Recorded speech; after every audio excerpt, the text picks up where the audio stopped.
আসসালামু আলাইকুম। আশা করি সকলেই ভালো আছেন। প্রিয় চাকরি প্রত্যাশী ভাই ও বোনেরা, আনসার ভিডিবি উন্নয়ন ব্যাংকে একটি নিয়োগ সার্কুলার প্রকাশ করা হয়েছে। সরকারি একটি নিয়োগ সার্কুলার, সরকারি একটি ব্যাংকের নিয়োগ সার্কুলার এটি, যেখানে বাংলাদেশের যেকোনো জেলার যেকোনো প্রার্থীরাই আবেদন করতে পারবেন।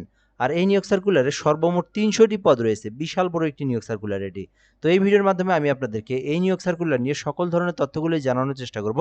আবেদন কিভাবে করবেন, কত টাকা ফি জমা দিতে হবে, আবেদন করতে শিক্ষাগত যোগ্যতা, পদের নাম, বেতন স্কেল সকল কিছুই আপনি এই ভিডিওটা দেখলেই জেনে যাবেন। তো ভিডিওটা না টেনে একদম শেষ পর্যন্ত দেখার জন্য অনুরোধ করা হলো।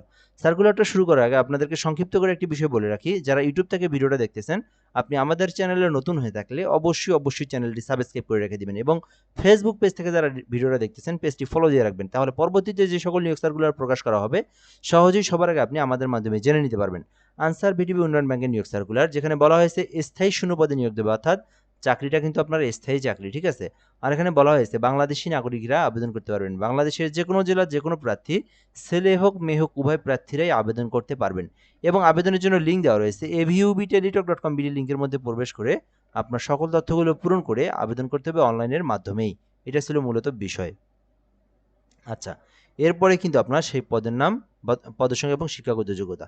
তো এখানে বলা হয়েছে প্রথমে পদের নাম দেওয়া রয়েছে ডাটা এন্ট্রি অপারেটর নিয়োগ দেওয়া হবে ১৬তম গ্রেডে।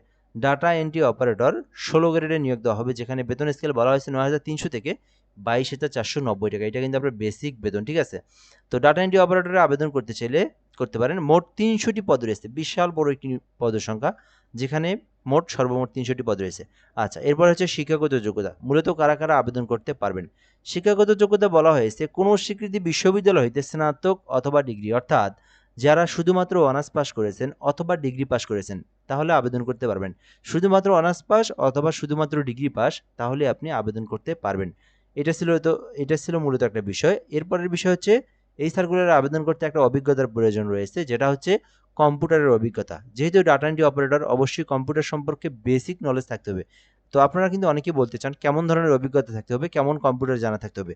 বেসিক্যালি চাকরির পরীক্ষায় আপনারা টাইপিং করতে পারেন কি পারেন না এইটা দেখা হয়, এইটা জানা হয়। যারা কম্পিউটার টাইপিং করতে পারেন, এমএস ওয়ার্ডে টাইপের একটা অভিজ্ঞতা রয়েছে, তারা আবেদন করতে পারবেন, ঠিক আছে? বেসিক ওই রকম আপনার ভালো থাকার প্রয়োজন নাই। বেসিক জানা থাকলে আবেদন করতে পারবেন এবং আপনারা যারা টাইপিং করতে পারেন আবেদন করতে পারবেন। পরবর্তীতে আপনাদেরকে চাকরি হইলে আপনাকে কিন্তু আরও প্রশিক্ষণ দিয়ে কিন্তু আপনার স্পিরিট আদারওয়াইজ যে বিষয়গুলো রয়েছে এগুলো সম্পর্কে আপনাকে আরও প্রশিক্ষণ দিয়ে কিন্তু আপনাকে আরও অভিজ্ঞতা গড়ে তোলা হবে, ঠিক আছে? এটা ছিল বিষয়। তো এরপরে বিষয় হচ্ছে এখান থেকে আবেদন করতে কি বয়স, কি জানতে হবে তার মধ্যে একটা হচ্ছে বয়স। বয়স থাকতে হবে ১৮ হতে ৩২ বছরের মধ্যে, তাহলে আপনারা আবেদন করতে পারবেন। এরপরের বিষয় হচ্ছে আবেদনের যে সময় এবং সীমা। তো এই আবেদনটা কিন্তু আপনার বর্তমানে চলমান রয়েছে। আবেদনটা আপনারা জুন মাসের ১৩ তারিখ পর্যন্ত করতে পারবেন। আর মাত্র অল্প কিছুদিন সময় রয়েছে। ১৩ই জুন বিকাল ৫ ঘটিকা পর্যন্ত আবেদনের সময় রয়েছে। যেহেতু আবেদনটা মে মাসে শুরু হয়েছে, জুন মাসের ১৩ তারিখ পর্যন্ত আবেদনটি চলবে। এটাই কিন্তু সবথেকে গুরুত্বপূর্ণ বিষয়। অবশ্যই আপনারা এই সময়ের মধ্যেই আবেদনটি করবেন যারা আবেদনটি করতে চাচ্ছেন। এবং কিভাবে আবেদনটি করবেন, এখানে একটা লিঙ্ক দেখতে পারতেছেন, avubtelitalk.com বিডি। এই লিঙ্কের মধ্যে প্রবেশ করে আপনাদেরকে এই আবেদনটি করতে হবে। যারা নিজেরা আবেদন করতে পারেন, আপনারা যে কোনো একটা ব্রাউজারে গিয়ে avubtelitalk.com বিডি লিখলেই আপনার সামনে একটা ফর্ম চলে আসবে।